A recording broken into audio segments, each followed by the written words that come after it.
un eveniment neplăcut, într-o furtună. Uitați-vă la ora actuală câte nenorociri se întâmplă și se întâmplă foarte repede cu o viteză extraordinară.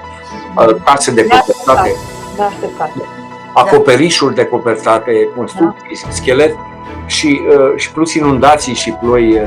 Deci nu vrei ca investiția ta să rămână în cum să spun eu, critică și să nu mai vorbesc de foc, da? Pui niște bani, 200-300 de mii de dolari, cu ideea de a-ți construi o casă, dar nu vrei să faci o asigurare de builders care te poate costa 1000, 2, 3 de dolari și care îți protejează investiția foarte corect. Chiar o să completez aici, am avut un client, tocmai își terminase prima casă pe un teren imens. Avea spațiu rămas o grămadă.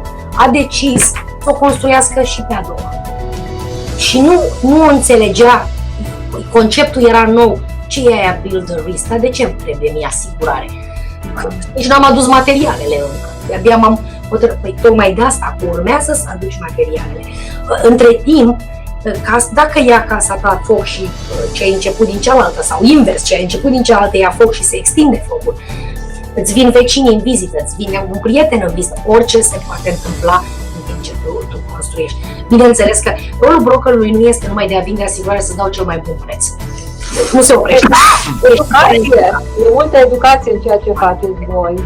Foarte multe. Și se bucură. Am observat clienții în momentul în care le spui lucruri la care nu s-au gândit și era normal să nu se gândească. Pentru că nu ei sunt experții, de-aia au nevoie de un expert. Avem companii puternice, foarte bune, care oferă foarte bune foarte multe acoperire, dar nu pentru orice situație. Prețurile se pot negocia, prețurile și ele se pot modela în funcție de necesitate, dar întotdeauna e foarte important găsim să dăm sfatul corect celui care procedează. Pentru că vrei ca la finalul proiectului să te bucuri de investiția ta. Absolut. A doua categorie este cei care achiziționează. Și nu sunt foarte puțini. Și aici sunt două tipuri de interesați. Cei care achiziționează și se mută efectiv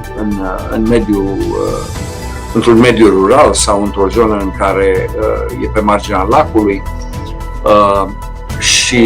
sau într-o insulă și stau de acolo, lucrează de acasă.